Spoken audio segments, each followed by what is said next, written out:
So if you haven't received, if you're visited at our Daygler, it's there, no? Hindi ko pa na-update yung inyong exams, no? Anyway, I've recorded the items, so most of you will get a little higher, no, score because you have additional 4, no? 2 to 4. Ayan, no? Nandiyan na. Okay. Yes, Panes, I've checked your attendance. Okay, we'll be introducing a new topic and then I'd look at the AIS, no? Hindi ko alam kung ano talaga, when is our last day of class, no?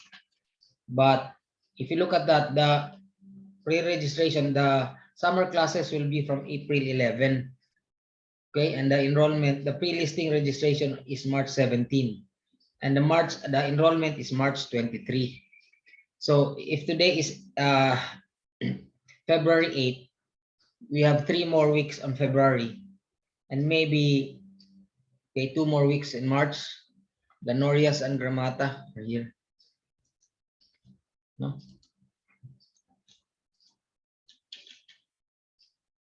The Norias and Gramata.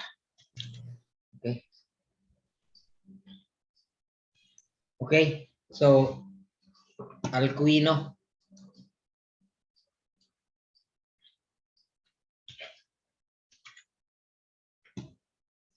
So we have 2 weeks now and 2 weeks in March. So we have 4 weeks. Okay. However, it's medyo malaki sana yan, but the topics we are going to tackle in the last 4 weeks are the toughest. No? Ito yung pinakamahirap so far, no? So baka hindi na natin yan, baka hindi na tayo makatapos ng, maybe we will not finish 4 more or 3 more programs or performance assessments. Maybe 2 more, no? So what will be the 2 more assessments? We are going to write a program, or rather a web page that will have user registration, di ba? When you go to Facebook initially, you have a button called create registration, okay? So that's one of the, that's very simple, create registration. What it does is create a record in a database with your email, okay, and then create a password so that the next time around you can log in with using that email and that password, no? Did you follow? So the first assessment will be creating a user registration, which will save the user account into a backend database, into MySQL. Okay, and then the second assessment will be log in and log out, during which we will discuss authorization and authentication, no? Concepts, no? Very complicated, no? Basta sa Node, madali lang sa iba, no? Sa Laravel and ano, but in Node.js, kasi security is always a problem, okay? In a website. Any questions so far? Any questions? No? So wala pang bagong dating. So we have 10 participants. Now, a few weeks ago, I don't recall when exactly, no? I have instructed you to install your XAMPP. Okay? XAMPP. Pwede rin WAMP. Pero mas maganda ang XAMPP. I've tried to install it on mine. Na-install ko na sana sa aking Ubuntu, no? Pero may problema ako mag-configure because of the firewall in Ubuntu. Hindi ko masyadong kabisado eh. So hindi ko siya I cannot have it I cannot have the firewall go through my PC. Hindi siya makalusot sa network. So I've decided to use my desktop PC, no. Ito. Have you installed SAMP before? Everyone? XAMPP. Okay. So dito, no.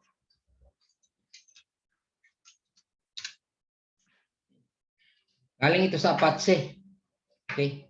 I think the latest is 8.1.2. No? Tan.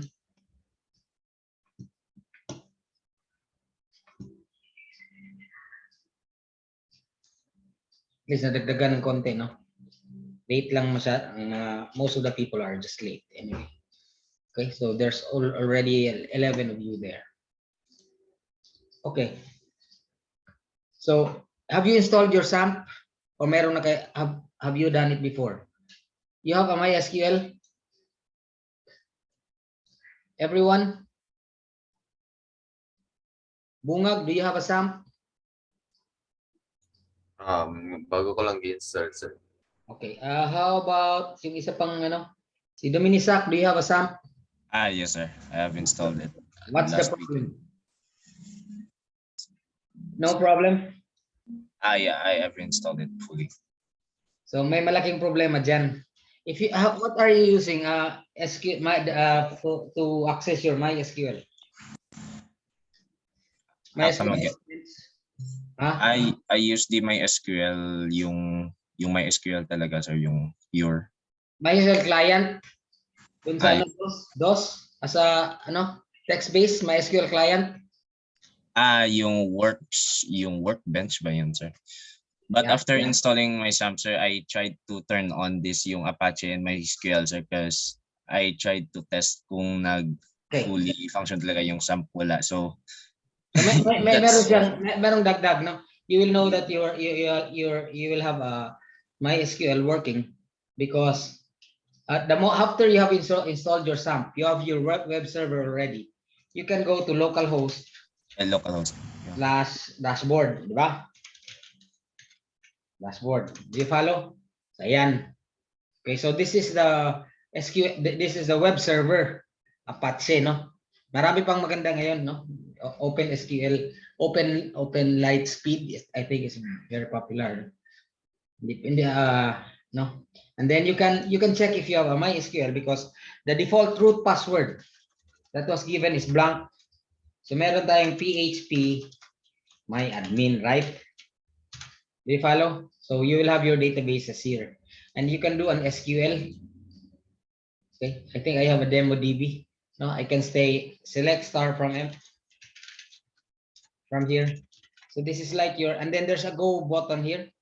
So it will generate, no database is selected. So it'll say use demo DB.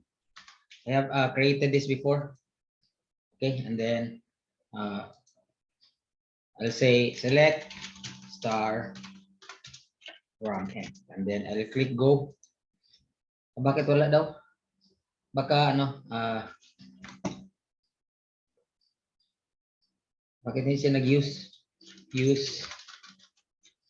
Let's go to databases. Demo DB. Ito na. Demo DB na tayo ngayon, okay? Ayan o, demo DB na, and then we'll say here.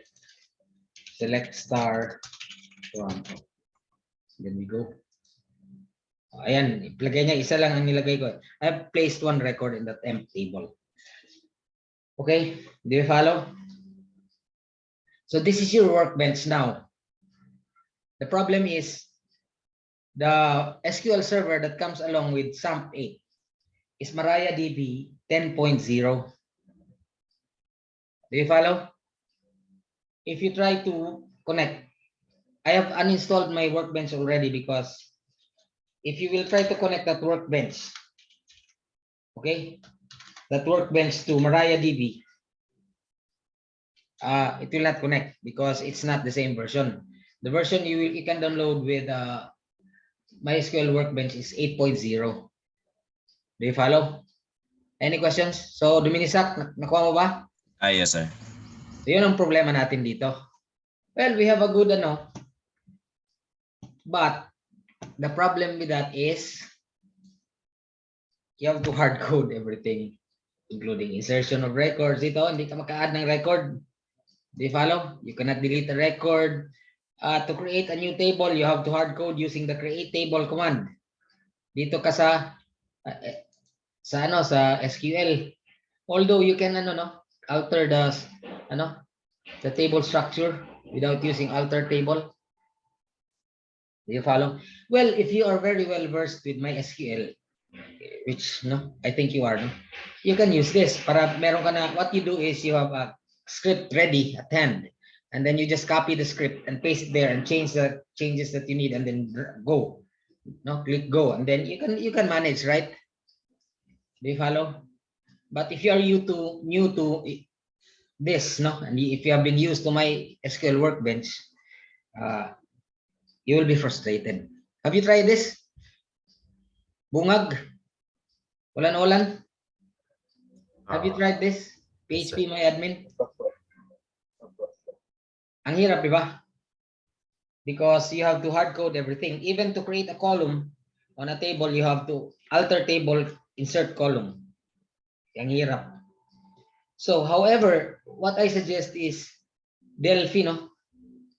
Delphi, a very popular platform, has produced a database workbench. No? Database workbench is ito, no? Complete tool for database development created in Delphi. Do you follow?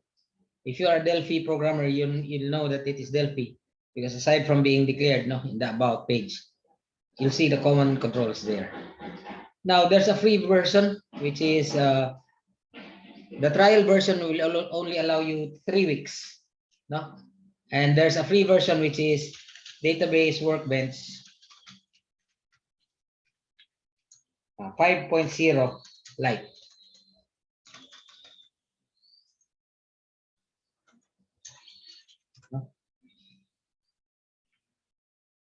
May yung mga 4, libre yun. But the latest that you can have is the 5.0 Lite. Pro ito eh, no?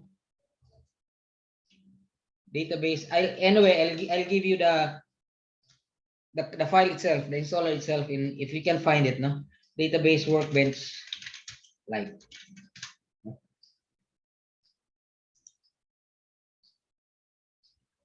4.0 ito eh. Mine is a 5.0.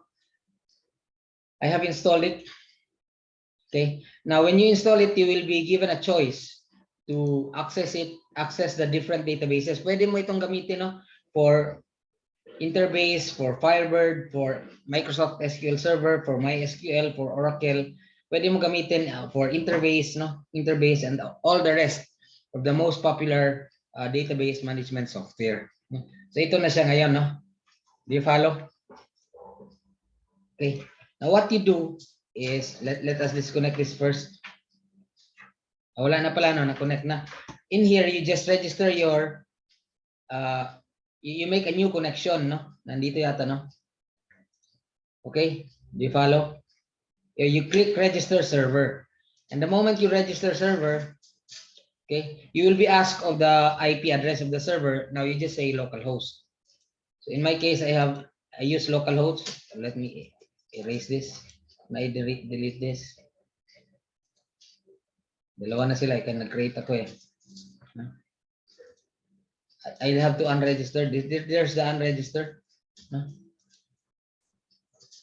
Let me unregister everything first. Okay. I-unregister ko muna, no? So that's initially the, no, and then you register to a server. You can register to anything. Do you follow? Which means MySQL server, no? And so Sybase and Postgre. Okay.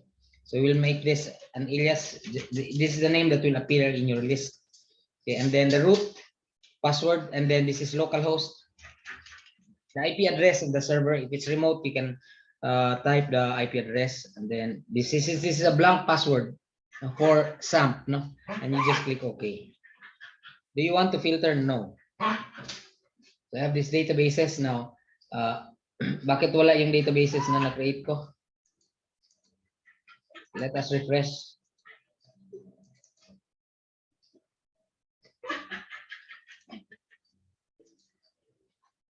Wala, no? Okay. Excuse me for a while.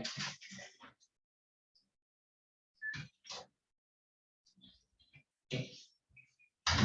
So anyway, nawala yung database, no? Anyway, we can, in here in our PHP My Admin, meron nandito kasi yung demo DB. Let me try if I can use it here.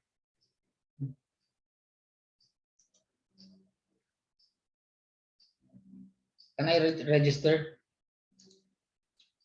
Wala na.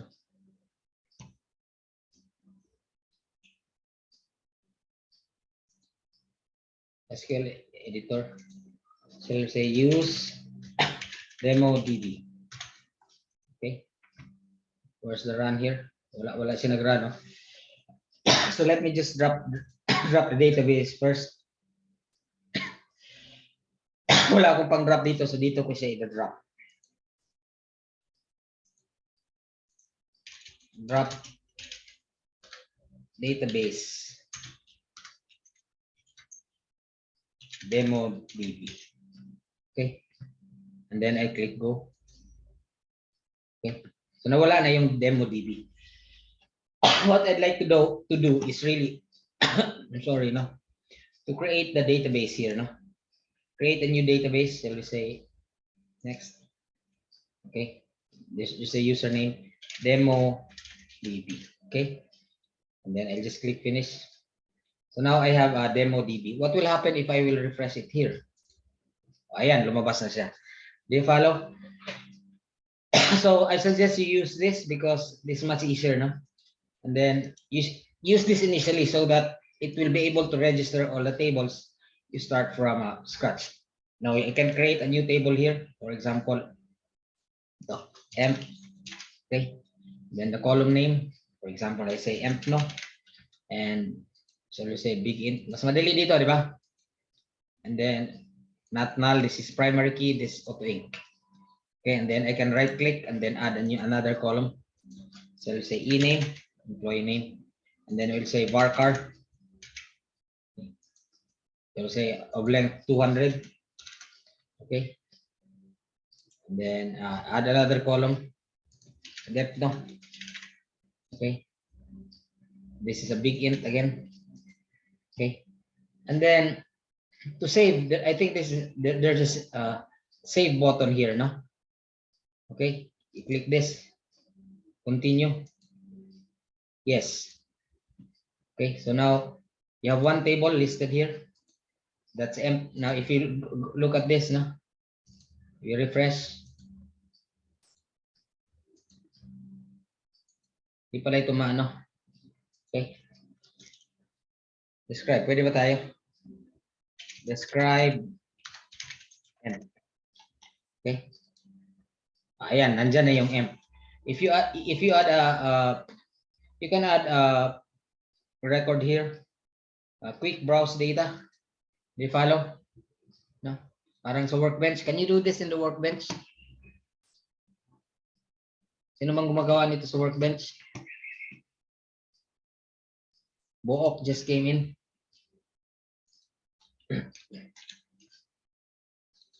Okay. So parang I think it's better than the workbench. No? It's called Database Workbench 5.0. The Database Workbench Lite. Kasi yung Workbench Lite for students, okay na siya. No? Bakit ayaw mag-move itong aking... Okay.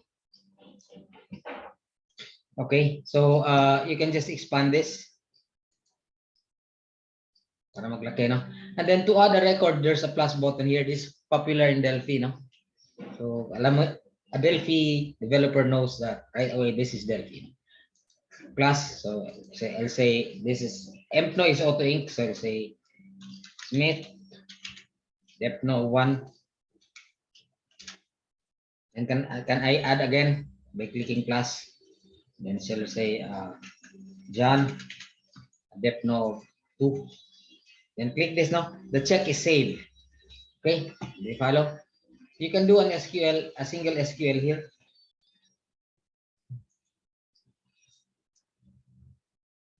Let's close this.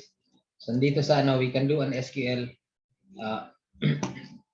editors, no? Dito sa editors, SQL editor, no? So we can say select star from emp, and then we run this using this. This is the run, okay? Ayan, ilalagay niya sa baba. Do you follow? Now, if you check, double check, no? In your PHP my admin, you can do an SQL here. And then you say select star from emp, and then click go. So ayan na yung dalawang ano. There's the two records which I've just added from database workbench. So anyone? No? So database workbench, can I just give you the installer? I forgot where I got it. No? Basta database workbench slide. I'll give you the installer anyway, no?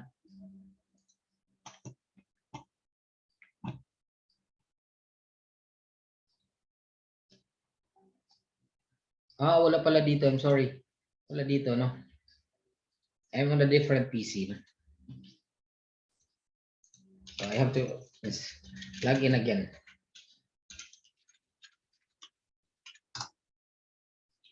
Bakit ayaw? I'm sorry, no? Hindi ko siya madagdag dito. This is a different PC.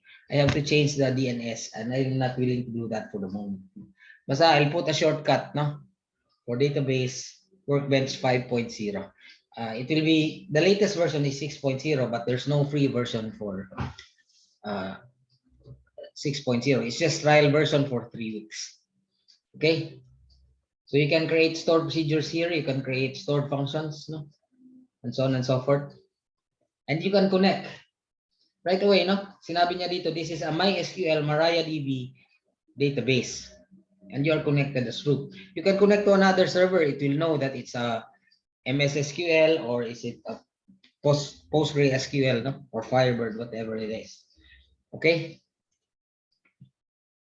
Okay, any questions so far? Let me minimize this for the moment. This is a different PC. No, kasi nasira yung aking Windows last week and I have to reformat a new Windows. And then I had a hard time configuring the Ubuntu firewall. I used to have, madali lang yung dati, no? I forgot it because I haven't used it for a long time. Okay. Do you follow? Okay. So now I've told you last time that we will be moving to a different platform, right? So we will be using Visual Studio Code.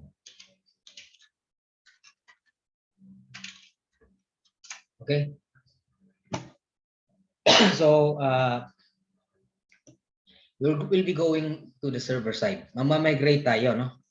We are going to migrate into the dark side. Okay. This is called the dark side because this is the unknown part. Have you done this before? Who's done this before? Server side? Anyone, Bungag, have you done this? I think wala pa sir. Okay. So if you've done Laravel, that's server side. If you've done ASP.NET Core or Django, that's server side. Okay.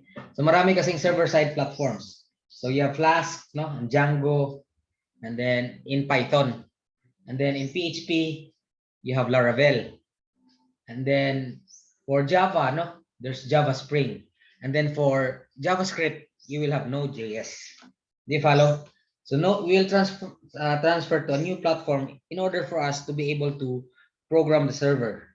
It's called Node.js. Sino ang author nito? No, si Node. Okay. The author is Node itself, no? Node JavaScript. Now the JavaScript here that is used is JavaScript EMAScript 6, no? So well there are strange syntax, no? Wala na tayong semicolons, okay? Just like Python. Kaya lang we still have curly braces, okay? Okay. Everything will work, no? You can still use the jQuery, you can use Bootstrap, you can use W3, no? Do you follow? Everything will work. Everything that you've learned in the front end will also work in the back end.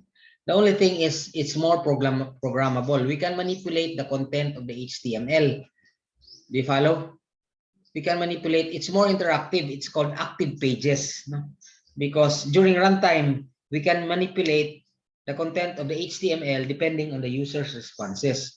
Like for example, in an ordering database, diba? In an ordering web page in Lazada, depending on what you search, it will give you the list of products, no? You cannot do that with the front end alone. Okay? So nandito na yung HTTP crash course, no? And then Node.js crash course. Can you look at this, no? What is Node.js? No, this is by Node. And now I would like to mention this because this is from the original author. Now I'm going back to W3 Schools because W3 Schools has a better explanation, okay, than the author itself. I'm sorry to tell you that. However, no, W3 Schools doesn't have a tutorial for Express.js. No? Do you follow? Node and Express are married, no? Married couples. We'll explain what Express is. No? So Node.js is like Java. No? It's an asynchronous event-driven runtime. Di ba? Parang ganun din yung Java. It's designed to build scalable network applications. You can write network applications. No? So here's an example. No? Okay, do you follow? We'll run this sometime. No? I haven't installed my Node.js yet because I'd like to install it together with you. No? So hindi ko pa, I will look at that. No? So this is an example of a Node.js program where we are creating our own web server. Okay, when you use an HTTP module, like any other platform, no? When you create a Node project, you create it as a collection of modules. Hindi pwedeng isa lang, right? How do you call that in in C# it's called NuGet packages. Okay, so you will have to create packages and different namespaces, no? So pa isa-isang namespace. Ang ibig lang sabihin ng what a namespace means is it's just a different module. Do you follow? Diba? In C# you say using ba? Yeah, it's using. Do you follow? In C#. In C++ you say include. Diba? Have you used include? In Node.js you say require. Okay? So different jargons, no? Say const HTTP require HTTP, which means we are going to use an existing module in Node.js which is called HTTP. We can like Python, no? Node.js is like Python. You can create applications, you can create a web server, no? You can create a web server in Python. Okay? You can create network applications. You can create an applications programming interface, an API, so that you can serve web pages, cell phone apps, no? Yung ganon. Okay? Things like that, no? So it's a generic, ano. So what are the equivalent of Node? The equivalent of Node is Python, and then there's Visual Studio Code. There's Visual Studio, no? Running on IIS. Okay, and then PHP is also an equivalent of Node. Do you follow?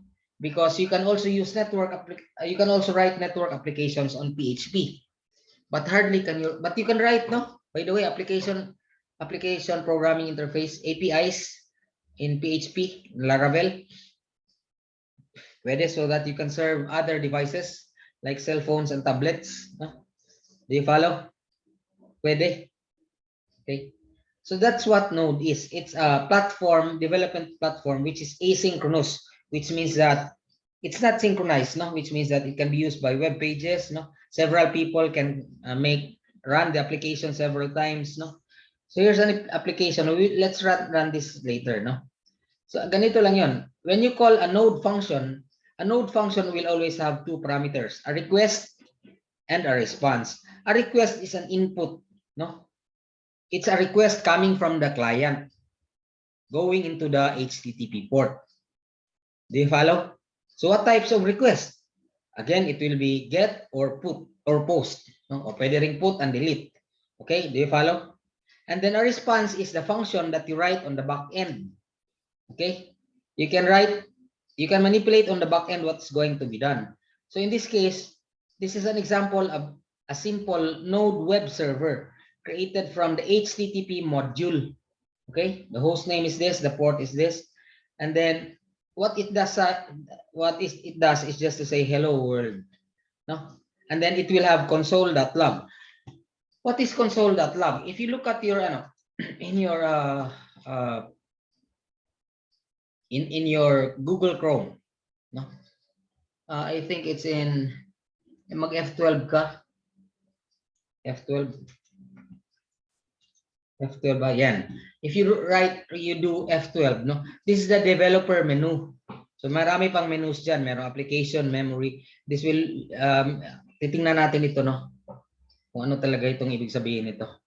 Okay? So if you look at application, so nandito nakasulat yung sessions, no?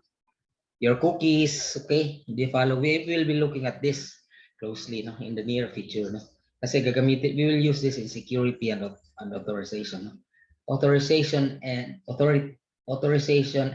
authentication, okay? Authentication and authorization. So nandito yung mga variables run by So F12, no, to view the Google Chrome developer tools. Okay? Now there's a part there which is console. Console is actually a back end for you to be able to monitor the state of your variables. Do you follow? Do you follow? So makikita mo dito for debugging purposes. Okay? And when you say elements, these are the tags, HTML elements that were rendered by that was rendered by the client, by the browser from the server. Ito yung binigay ng server. Do you follow? And will be executed by the client. Okay? Do you follow? So yung console, yung backend ng the backend of the browser, which will allow the developer to monitor the status of the variables. And then the application contains properties regarding the web page, like what are the cookies inside the web page, the session variables. You know what? If you are doing PHP, you will have to use a lot of session variables. What is a session? The moment you open a tab in your web page, you're given, or rather in your browser, you are given one session ID, unique session ID. No? Do you follow? Like in this case, no? So ito yung kanyang session, Node.js that okay, is it in the cookies? Yes, no? So merong cookies, no? And then it's also in local storage. We'll try to we will differentiate local storage from session storage to cookie storage, okay? In the near future. Mahirap ito, no? So you'll up for something very new and something tough, no? But anyway, it's just the beginning. Once you have understood this, the rest is easy, no? Kasi all the other platforms like Laravel, Django are patterned after this. This is the absolute open source, no, of web development, Node JavaScript. Kasi pagdating, when you are in Laravel and in Django, authorization and authentication are scaffolded. Ang tawag na sa kanila dyan, scaffolded. Ibig sabihin, there are already structures given to you and you just have to trust them. Have you seen a scaffolding? Diba? If you look at the new buildings, there are scaffoldings where the carpenters and the laborers will step over, well, to be able to do their work. So that's the same thing when you're writing a web applications. When you're given a scaffolding, you just trust that the scaffolding will work. So that's the case in ASP.NET. It's easier there in Laravel because everything is scaffolded. You just have to trust that the scaffolding is safe, no? Na hindi ka, it will not kill you, that you will not fall if you step on the scaffolding. Okay, but here there is no scaffolding. Do you follow? You have to create the scaffolding yourself. Now, what's the advantage of using Node? Because this is used for open source full stack development. What it means is it's open source. You can get it from anywhere. There's a lot of support. No, it's not. You can use it anywhere you like, okay, without having to pay for anything. And then there's a lot of examples in the web. Okay, so especially in GitHub. Okay, nandun sa GitHub, nandun sa mga nandun lahat sila. No? Node.js originated from Linux.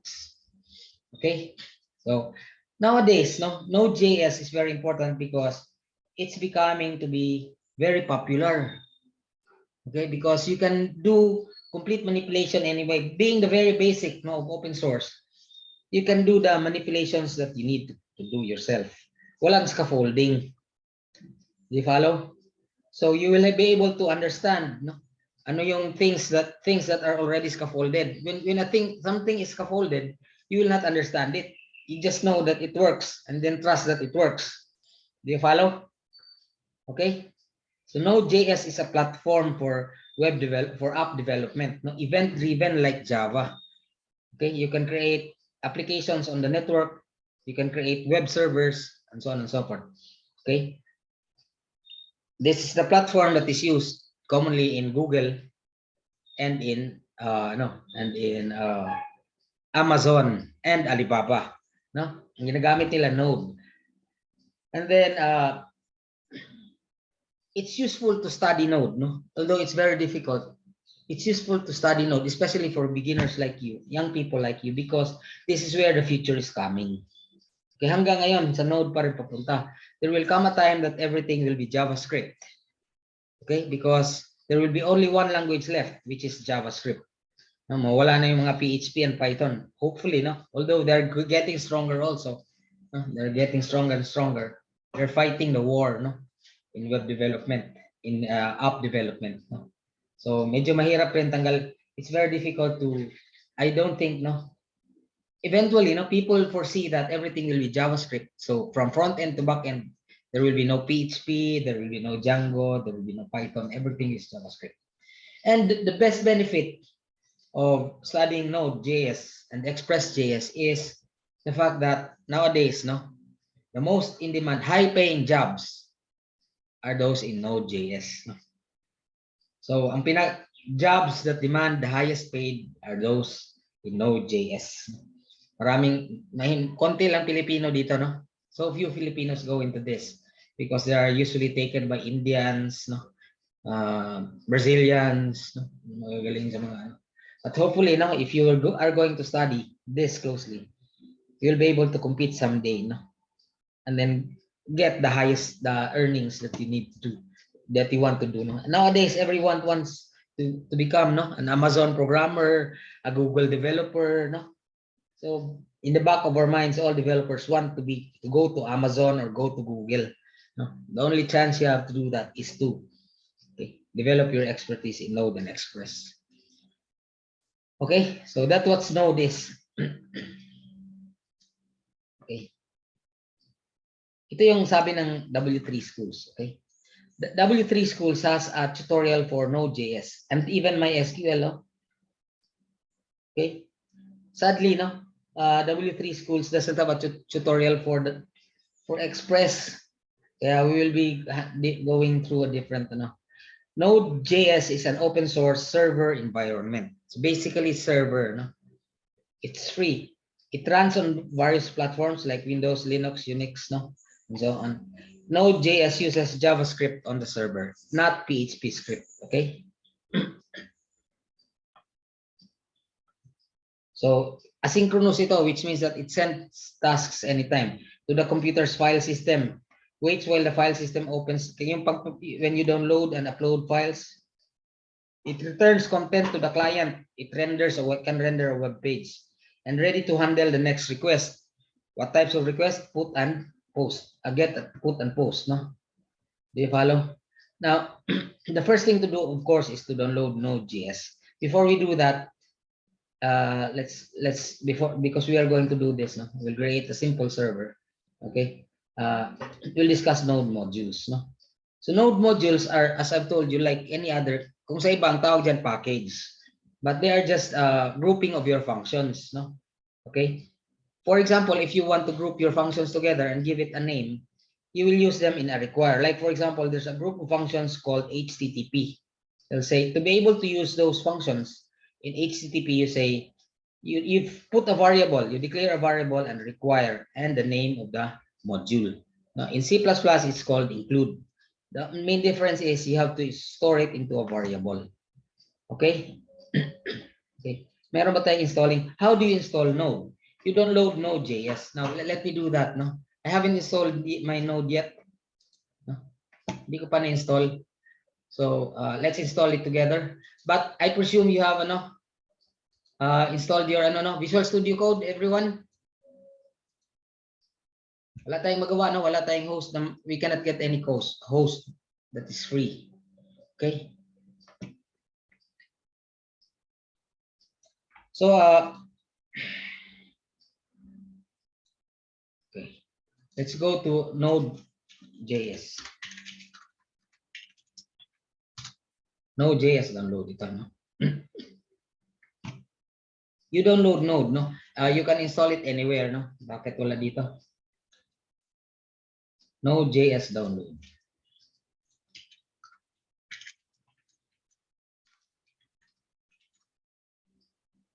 Okay, you follow.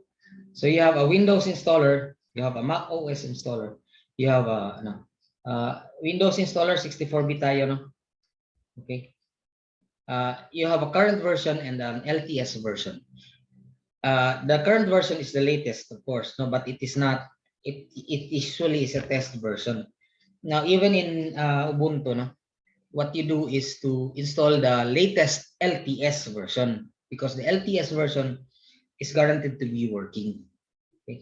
And it has long-term support, no? Maybe 5 to 8 years, no? So it's support nila for 5 to 8 years, which means you can download updates on the LTS for a longer period in time. Like an LTS version will only take about a support of 2 years, no? So, okay, we'll download this.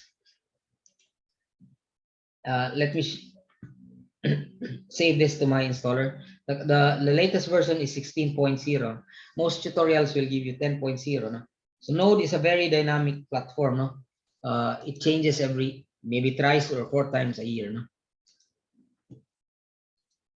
That means I would like to save this. Bakit siya nagpunta doon? Mali pala yung aking napuntahan. I'm sorry. No? Mali yung aking napuntahan na PC. I have 2 PCs. Let me go here. No? Node.js. It's like PHP. It's like Python. Okay, you download Python and install it in your computer. Okay.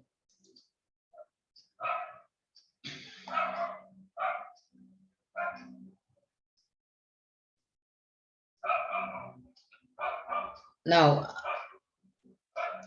right away in your let me transfer this to my installers, no, so that I can keep track of this. There's no node.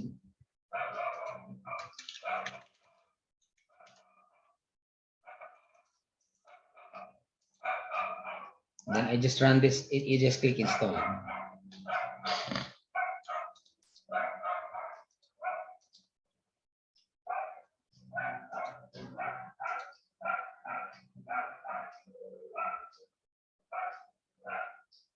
Huwag na lang muna yung ibang install, no? Yes.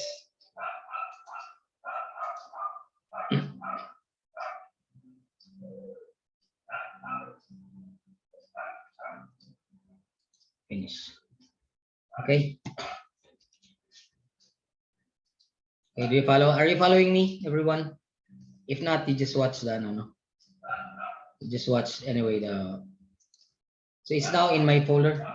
It's have I executed it? Yes. How do I know that I've executed it? Now you can run if you can go into 2 packages are right away installed. Okay. Let me just. Okay. You can go into your terminal and you say node-v. Node-v means version. So that's 16. Now it comes along with a package installer, which means like NuGet packages in C#, no? You can download and install packages for MySQL, for report generation, no? If you're doing, Node NPM. NPM is the Node Package Manager. Okay, so it's an older version, but it's okay. I think it's the latest for NPM, no? But it's older than Node. You don't need a higher version because what it does really is just include the packages into your, Do you follow? Now, let us run our first Node application, okay? We'll do that in Visual Studio. Now, in my folder, I have a open folder, no? Open the open folder. I have Visual Studio Code projects, Node Express, and then we have sample node. Do you follow? Wala pa tayong file, no? And then to test your terminal, you can use the terminal here is a Windows, is a command line, a DOS command line. It's not a bash terminal, but you can choose to use bash, no? Kasi most of the tutorials in the web uses bash. Okay, you follow? I'm sorry, no? What happened to that? Ano ko na lang. I'm sorry, I cannot expand this. Pwede pala ma-expand konti, no? I'll say to check if node is running. Let's say node, pwede rin dito, no? Node dash d. May node na dito. npm node package manager dash b. So we have both node and npm. Okay? Do you follow? Okay? Okay? Any questions so far? Now, let's run our first node application and find out what happens. Any questions? May bago bang dumating?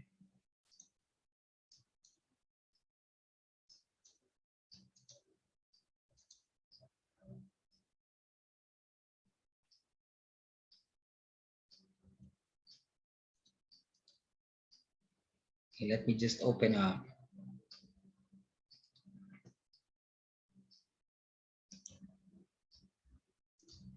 We can write a web server. Okay, we'll call it app.js. Dito gagawa tayo ng new file, app.js. This is our first JavaScript application. Okay, okay. So to run this, you just say node app.js. No, we'll copy the no. Okay. Make a long story short. Okay, do you see the line? It's just a remarks. Okay, okay. So I'm going to write a web server. Okay, there's already a web server.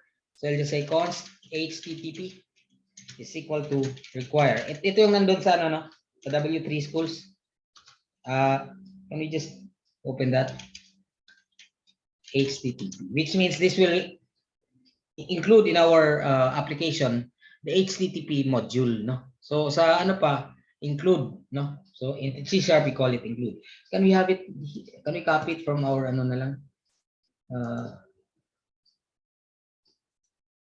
From our W3 schools.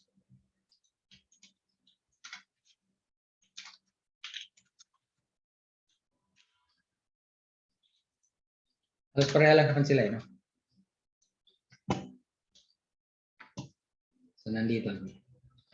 You have installed Node.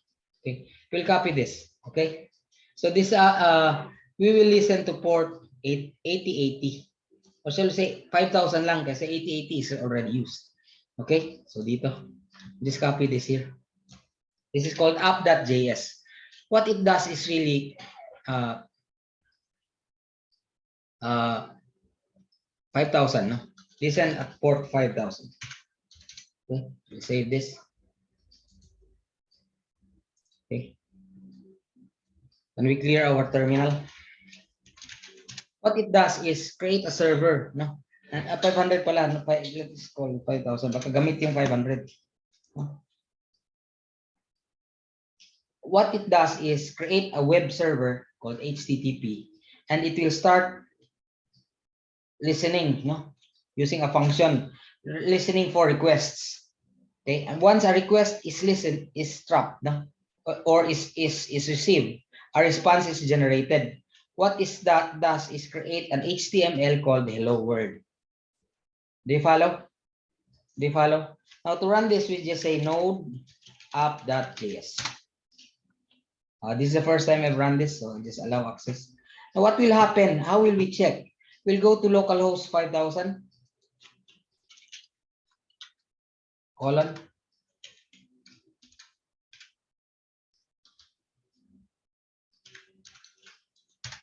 O sa ayan, si hello world.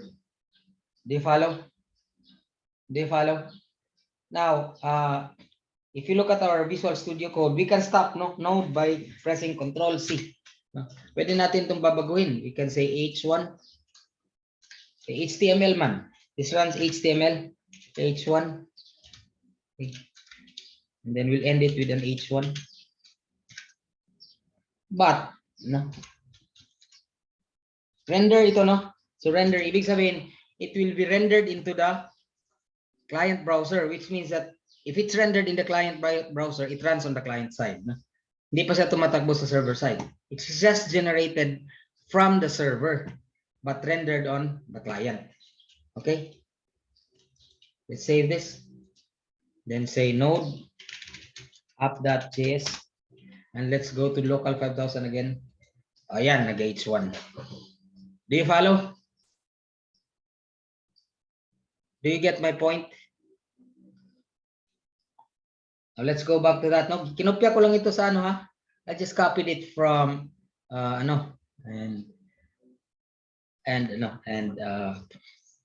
pwede ito, there are two ways to do that. No? Instead of end, ang ibig sabihin ng end, it will now start sending the file. What you can just say, if you have several lines to write, no, you can say write. You can have paragraphs, no? Pwede ka mag-write ng paragraphs, no? You have to end it with res.end. Okay? Wala na tayong semicolon dito, okay? Okay, pwede tayong res.write br. Okay? So now this is server-side programming. Okay? We will choose, no? Anyway, we'll find out how we can change the HTML later, no? Walang semicolon, and then we'll just say res.write. You can use a paragraph, no? Kung merong mga styles, no? They follow. So let's say H2. H2. Then say welcome to node. Then we say this. Pwede na walang semicolon. Let's make it uniform. Walang semicolon. This is EMAScript 6. Okay. Let's stop this. Say node. Hindi siya mag-automatic, no? But there's a way to automatically change na JS. Let's go that. Let's go there. Ayan. Do you follow? Do you get my point? Now this is server-side programming. We are getting a request. Okay. We're getting a request and generating a response. Do you follow? Okay. Okay. Now, there's another function, no? In HTTP. There's for node. There's a function called listen. Okay. HTTP kasi ang tawag natin dito, no? Okay. So, ilagay natin ito sa variable, okay? We can say const server equals HTTP. Okay? We follow. The good thing about this is if we save it in a variable, we will be able to stop natin Control C and then JS. Okay? Let's go to localhost.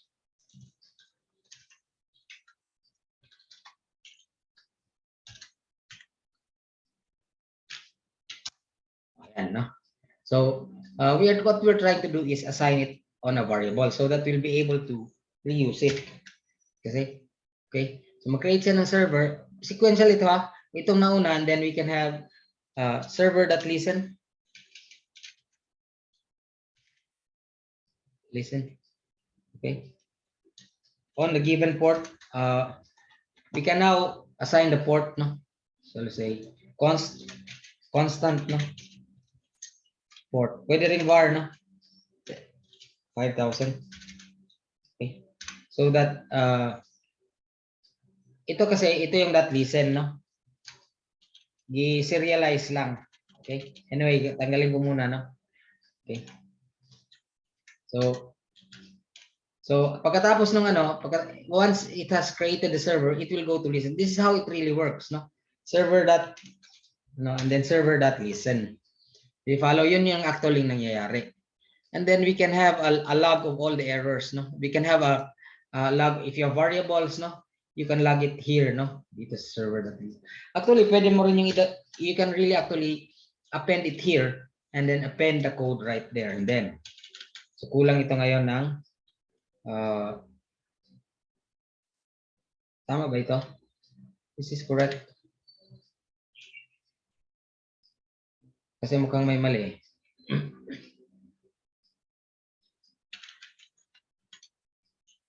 I have to say port. Function. This is a nameless function, no? Error. Okay.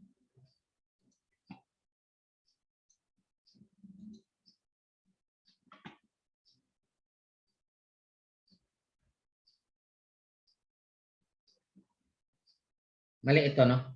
Dapat ito dito. Because this is the function and that's the body of the function. Okay? This is the end of the function and this is the end of the semicolon of the, no? I hope you're not surprised, no? Basta ito yung ano, function, ito yung listen. Okay?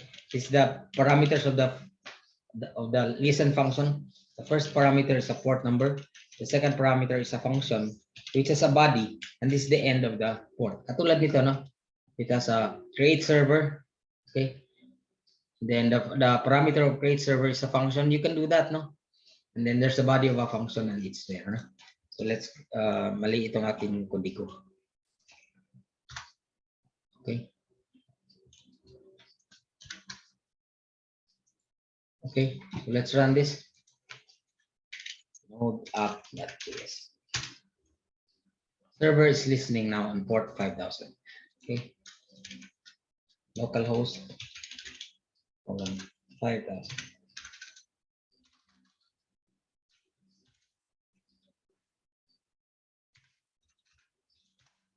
Okay. Now, if you look at your developer tools, no, mag F12 tayo, no? Okay. Look at the console. Okay. Walang error.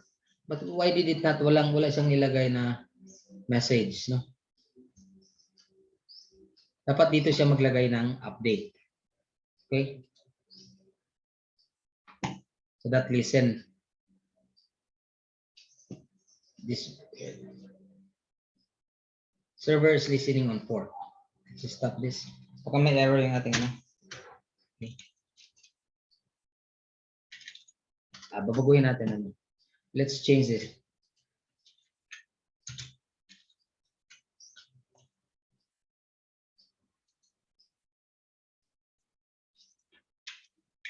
Node app.js. Baka may mali yung ating ano eh. Wala siyang sinulat. Dapat meron eh. No? Dapat i-error niya. It should have sent the error here in the console.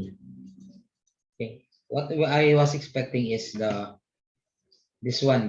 Since there was no error, dapat i-log niya ito. Okay.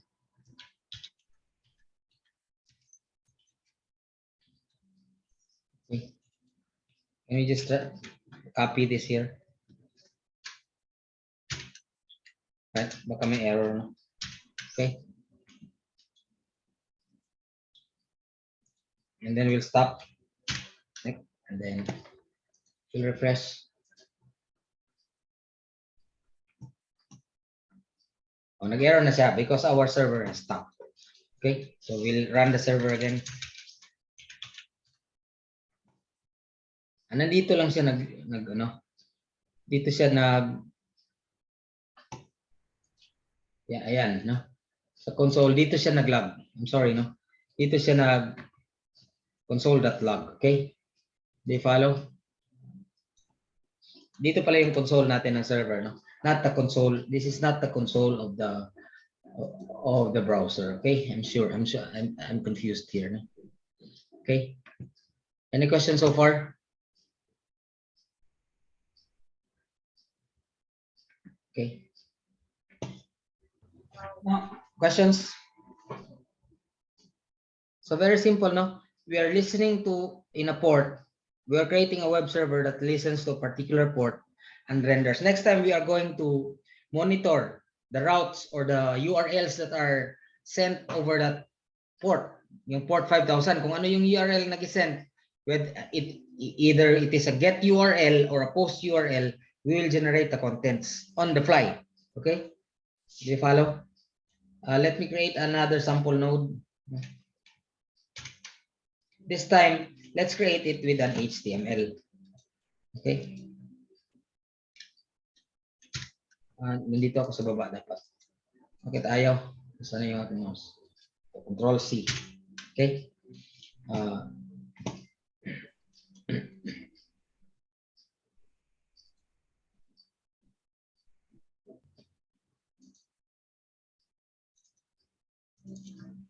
Sample node 2.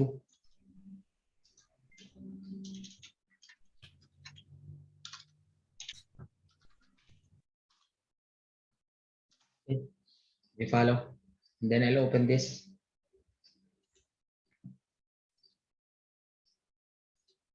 And then I'll create a new app.js.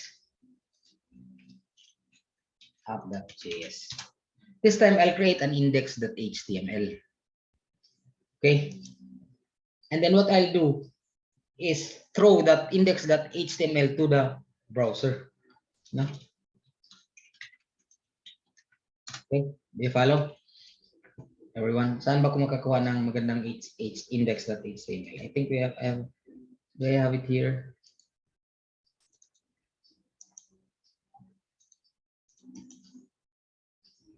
Open with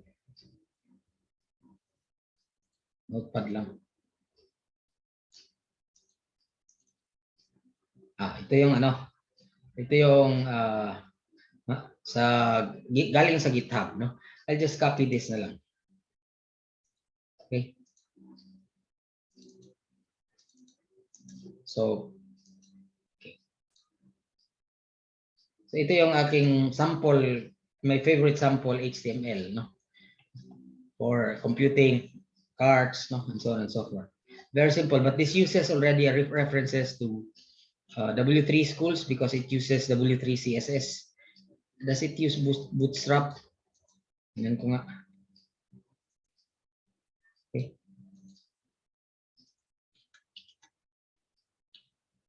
Font Awesome, it uses Font Awesome, but it doesn't use Bootstrap. Anyway, no, pero meron gumagamit na siya. Okay, so dito sa app.js, we will instead of we will render this. Okay, we'll render this on the client. Okay, okay, so we'll have this.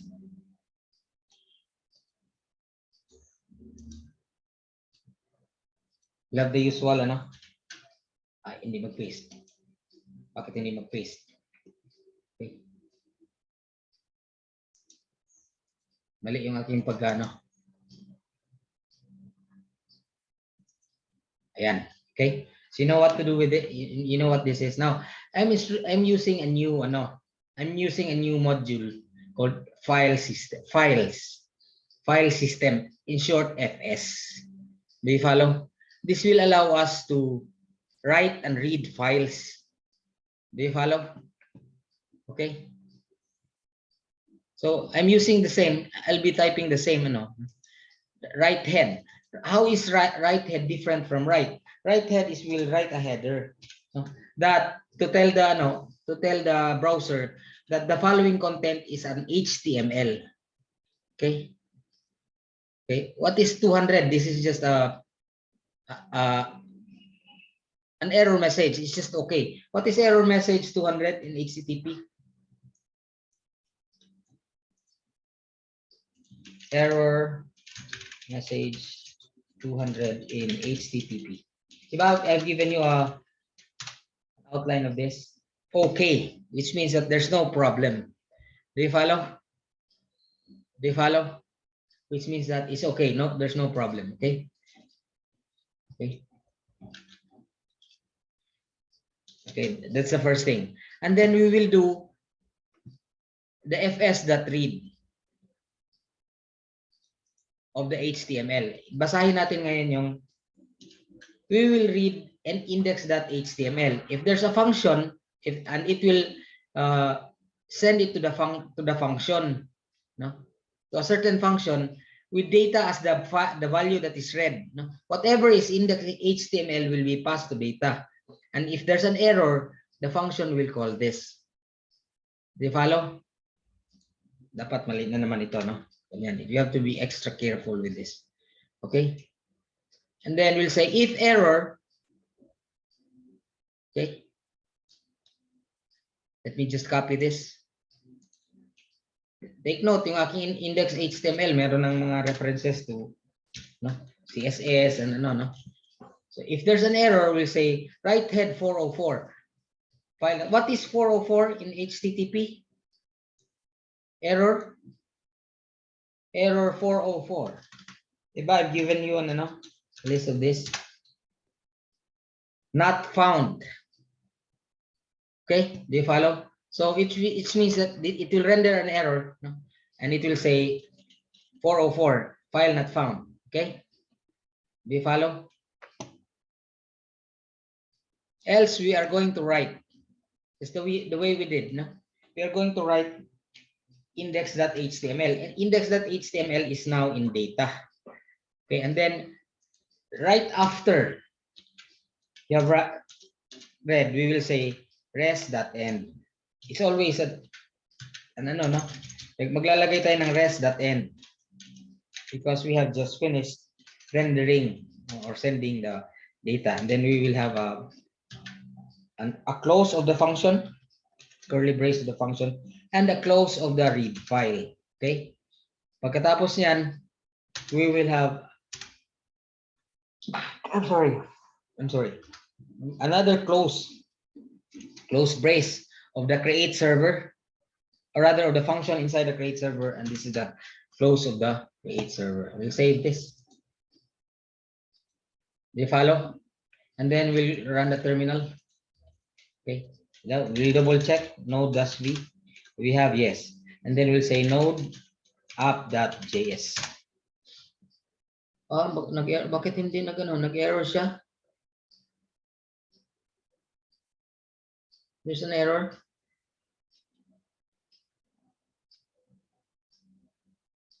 Let's edit this first. Basic HTML. May error yung aking HTML, no? Compare lang natin ito.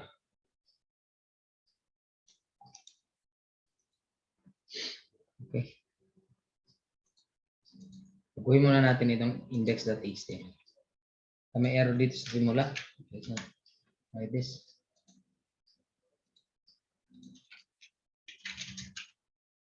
Wala tayong port. Do we have a port?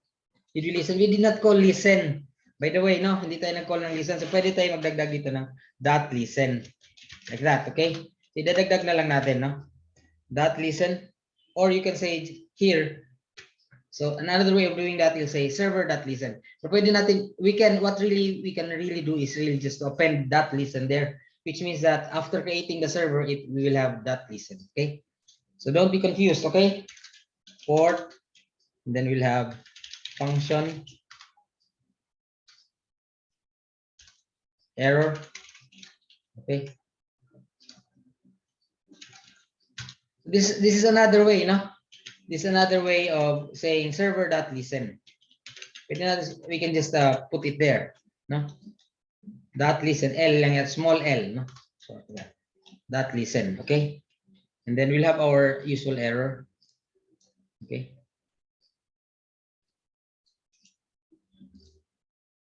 Okay, kaya nag-stop siya because we did not listen. If you're not listening, it will stop. Okay.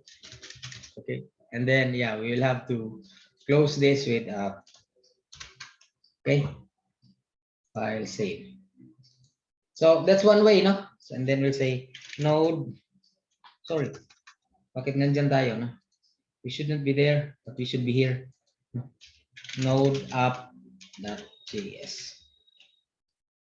Okay, let's go to our browser, listen to localhost 5000.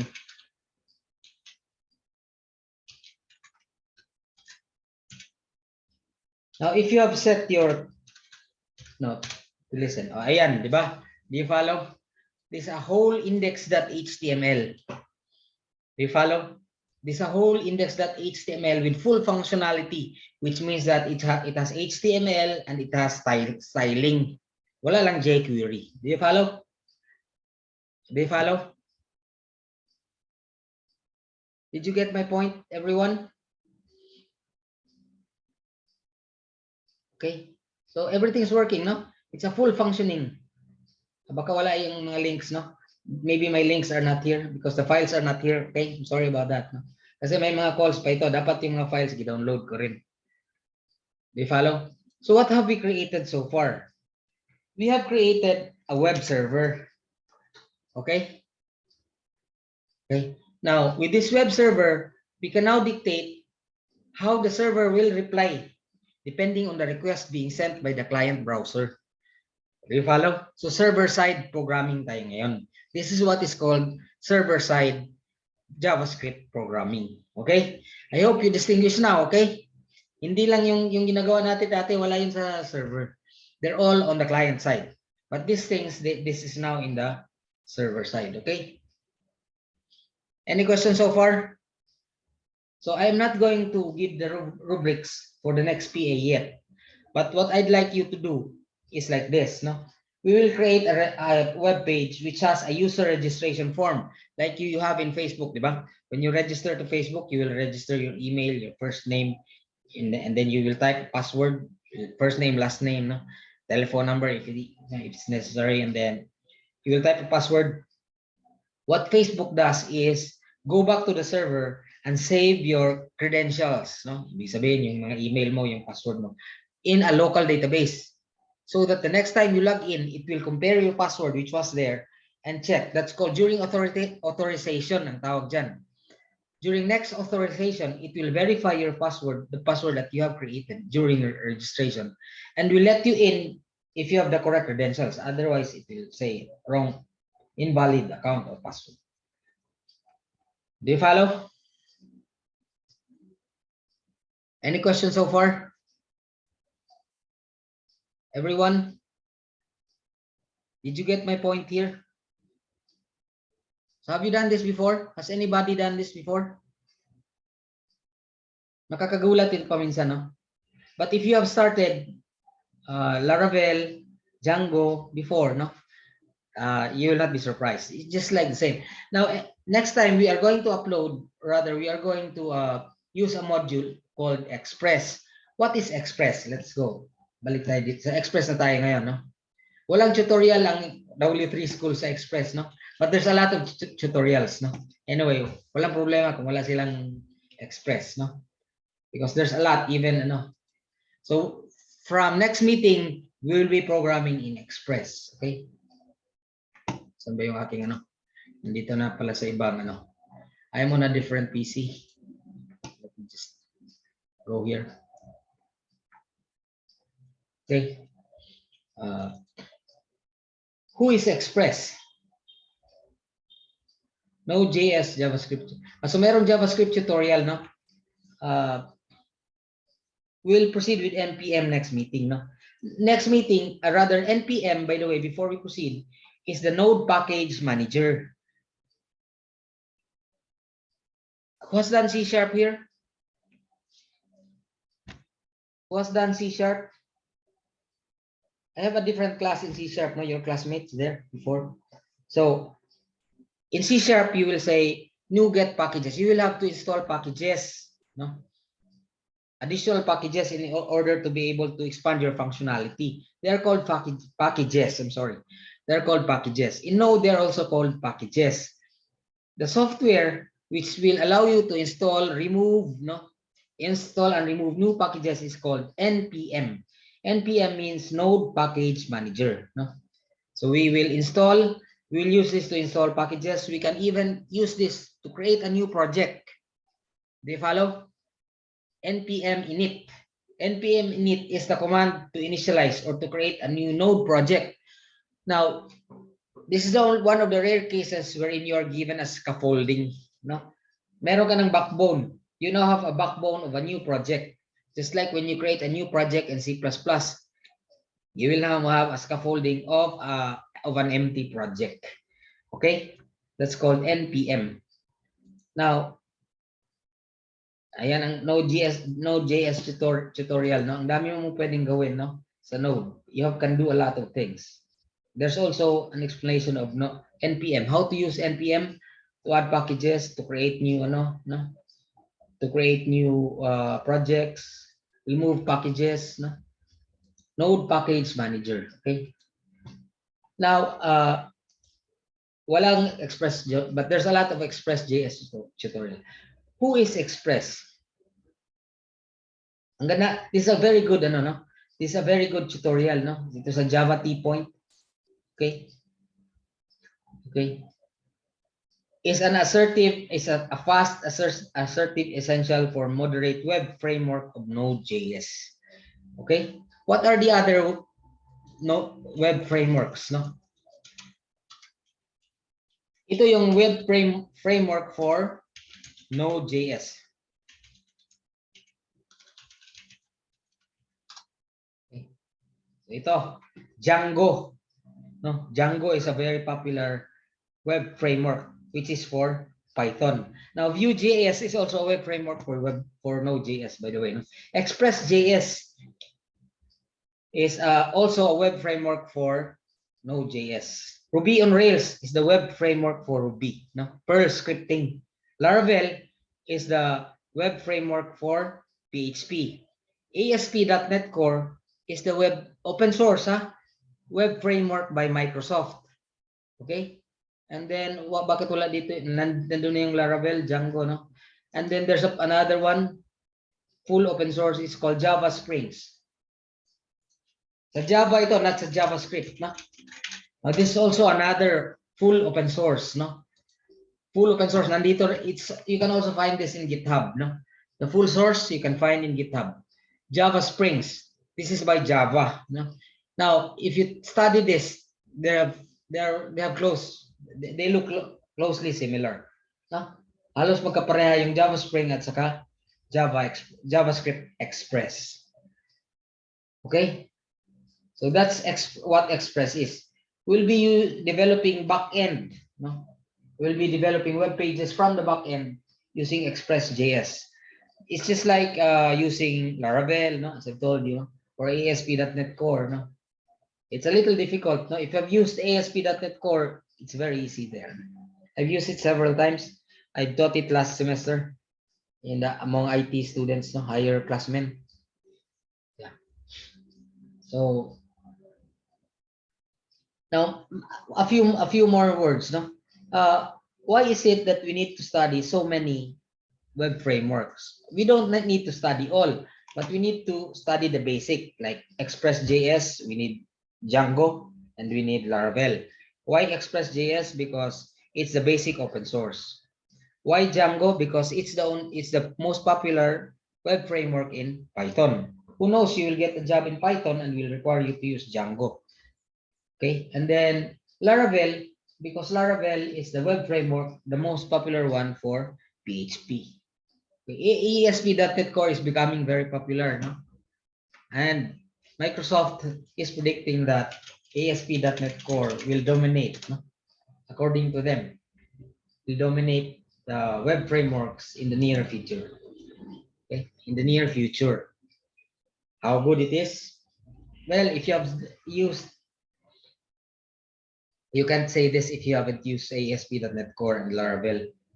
Magkaiba talaga, There are many things that can be done easily, much more easily in ASP.NET Core. There's credit to that, But of course, the other web frameworks will respond, like Django, and they will respond to it. They will also upgrade. So I don't think they will dominate, really dominate, hugely dominate. PHP will still have its own market, and Django will have its own. So in your case as a student, you will have to learn each one of them. You may not need to be an expert in all of them. Just learn everyone. In my case, I've tried to develop expertise on Node.js and ASP.NET. Kasi kung madalian, mabilisan, I will use ASP.NET. But according to pay, if the pay is huge, then I will use Node.js. Okay? Do you follow? Any questions so far? But the highest paid, But the highest paid jobs, like in Amazon and Google are using Node.js. Okay. Any questions? See you next meeting. Express.js tayo next meeting, no? Everyone? I'll upload the codes. I-upload ko itong codes doon sa ano, no? Okay? Sir. Dagler. I'll upload the codes, the sample codes to Dagler, and then I'll also upload the database workbench. Okay. Bye, everyone. See you next meeting. Okay.